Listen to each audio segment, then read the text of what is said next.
BJP বিজয়ের মধ্যে পথে নামছে। বিজেপি রাজনৈতিকভাবে করছে, বাকি সামাজিকভাবে বড় বড় আন্দোলন চলছে। যেমন আরজি করের ব্যাপারটা সামাজিক আন্দোলন হয়েছিল, আমরা সহযোগিতা করেছিলাম। এটা হিন্দু সমাজের সমস্যা, পুরো হিন্দু সমাজ লড়াই করছে, আমরা তাদের সঙ্গে আছি। বিজেপি আলাদা প্রোগ্রামও করছে।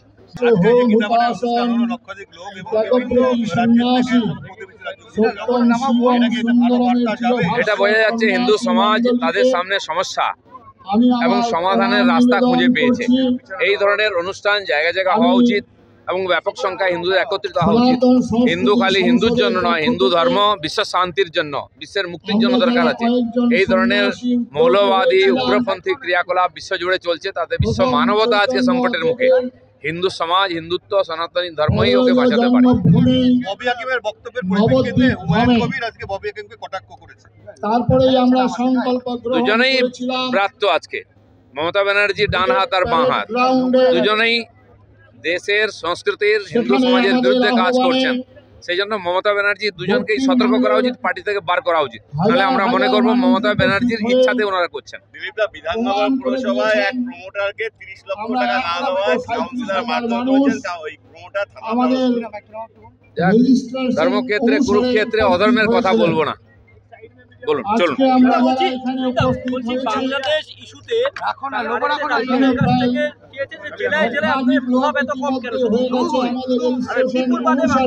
আরএসএস কি চেয়েছে সেটা আপনার কাছ থেকে শুনবো না। আরএসএস এর লোকেদের অধিকার আছে আমাদেরকে বলার, তাদের যেটা বলা সেটা বলবেন। ভারতীয় জনতা পার্টি খালি এককভাবে নয়, সামাজিকভাবে সবার সঙ্গে আন্দোলন করছে। এটা আরএসএস বিজেপির প্রোগ্রাম নয়। দিলীপ ঘোষ এখানে বসে আছে, আমাদের রাজ্য সভাপতি মন্ত্রী বসে আছেন, এমপিরা এসছেন। আমরা সমাজের সঙ্গে আছি, বৃহত্তর হিন্দু সমাজ, ভারতীয় সমাজের সঙ্গে আছি, তাদের নিয়ে আন্দোলন কমছে। কে বলেছে? বিজেপি এখন এখানে প্রধান বিরোধী দল, সেই আন্দোলন করছে। এটা শুভেন্দু অধিকারীর ব্যর্থতা। শুভেন্দু অধিকারী তো কাঁথির সমবায় ভোটের জন্য কোর্ট করেছিল সুপ্রিম কোর্ট। সুপ্রিম কোর্ট নির্দেশ দিয়েছে কাঁথির সমবায় ভোটে সেন্ট্রাল ফোর্স দিয়ে। এর আগে আমরা দেখেছি পার্লামেন্ট ইলেকশন, অ্যাসেম্বলি ইলেকশনে সেন্ট্রাল ফোর্সে হতো সিআইএফএফ দিয়ে বা কেন্দ্রীয় বাহিনী দিয়ে।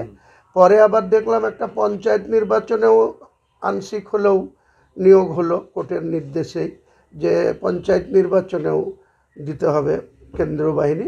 এবার দেখছি যে কাঁথিতে ভোট করতে গিয়ে শুভেন্দু অধিকারীর আবেদনে, অথচ তারই এলাকায় নন্দীগ্রামে সে বিধানসভার বিধায়ক, সে বারবার বলে আমাদের নেত্রীকে আক্রমণ করে যে 1956 ভোটে তিনি নেত্রীকে হারিয়ে বিধায়ক হয়েছে। তো সেখানে 18 আর 32 কোন হিসাবে হলো?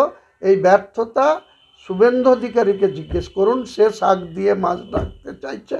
কোথাও তিনি কাঁথির ক্ষেত্রে সেন্ট্রাল বাহিনী চাইছে তার ভোট করার জন্য, তাহলে নিজের কোনো কিছু নেই, সব কিছুই কেন্দ্রীয় এজেন্সি, তার ভয় দেখিয়ে তিনি ভোট নেবেন বা নেতা সাজবেন। আবার এক্ষেত্রে কেন্দ্র বাহিনী ছাড়া কাঁথিতে তার নিজের ঘরে তিনি ভোট করার ক্ষমতা নাই, চলে যাচ্ছে বাংলাদেশের বর্ডার, চলে যাচ্ছে হাই কমিশনারের অফিস। এসব এত ছেলে খেলামি হচ্ছে। এই যে লিডার অফ দ্য অপোজিশন একদম মানে সেই বাংলায় কি বলে না, একদম পাগল হয়ে গেছে। এই আগামী দিনের ভোট ব্যাংক কমতে থাকবে, আরও কমবে, এবং তৃণমূল কংগ্রেস এর বিকল্প কেউ বাংলায় নেই, আগামী দিনেও থাকবে না। কয়েক বছর ধরে তৃণমূল কংগ্রেসই রাজ করবে মানুষের আশীর্বাদ নিয়ে। এখানে কোনো জোর খাটানোর দরকার হবে না। তৃণমূল কংগ্রেস তার স্বাভাবিক কাজকর্ম, উন্নয়ন, বাংলার মানুষের মন যেভাবে জয় করে রেখেছে নেত্রী, তাতেই তৃণমূল কংগ্রেস। এরা এই বিরোধীরা তো কংগ্রেস শূন্য, আপনার সিপিএম শূন্য আছে। কংগ্রেস এক পার্লামেন্টে, ঈশা খান চৌধুরী, পার্সেন্টেজে 5%। সিপিএমও নামতে নামতে আজকে 6% এসছে। কাজেই এদের নিয়ে আর বললাম না, খায় না মাথায় দেয়।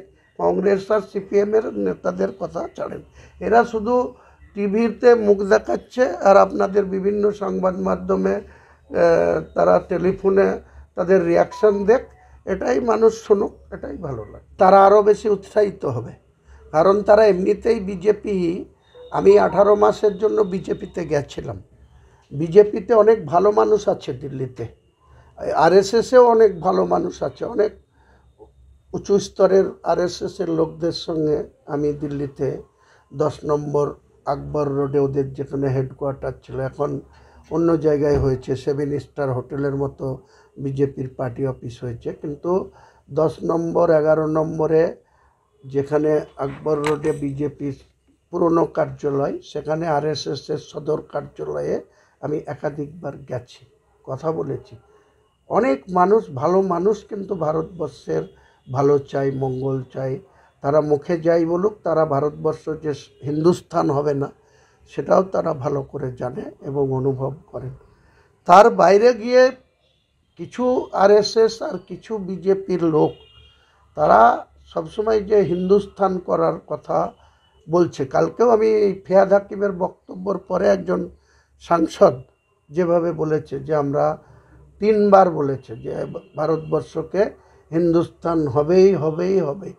আমি বলছি ভারতবর্ষের মতো দেশ সাংবিধানিকভাবে B.R. আম্বেদকর প্রায় 3 বছর এর বেশি সময় ধরে যে সংবিধান তিনি তৈরি করে গেছেন, এই ভারতবর্ষ কোনো দিন ধর্মনিরপেক্ষ থেকে কোনো দিন হিন্দুস্থান হতে পারে না। কোনো দিন মুসলিমদের আধিপত্য বেড়ে গেলেও এটা কোনো দিন মুসলিম কান্ট্রি হবে না। ভারতবর্ষের সার্বভৌমত্ব এবং ভারতবর্ষ সব জাতি ধর্ম নিয়ে এখানে ধর্মনিরপেক্ষ রাষ্ট্র হিসেবেই আছে। আমরা খুবই ভালো আছি, এটাই থাকা উচিত। এই রকম সময়ে এই ধরনের কোনো কথা মোটেই সমুচিত কথা না, এটা বলা ঠিক হয়নি। দেখুন, আমাদের কলকাতার মহানাগরিক মেয়র এবং রাজ্যের নগর উন্নয়ন মন্ত্রী জনাব ফিয়াদ হাকিম সাহেব এর বক্তব্যটা আমি শুনেছি।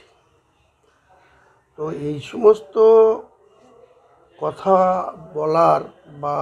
বলার আগে নিশ্চয়ই তার ভেবে চিনতে বলা উচিত।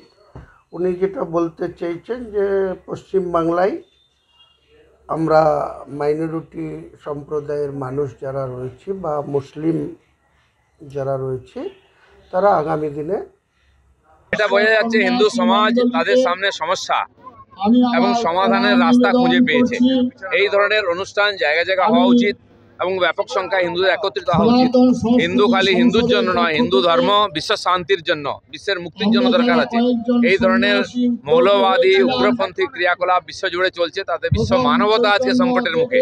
হিন্দু সমাজ, হিন্দুত্ব, সনাতনী ধর্মই ওকে বাঁচাতে পারে।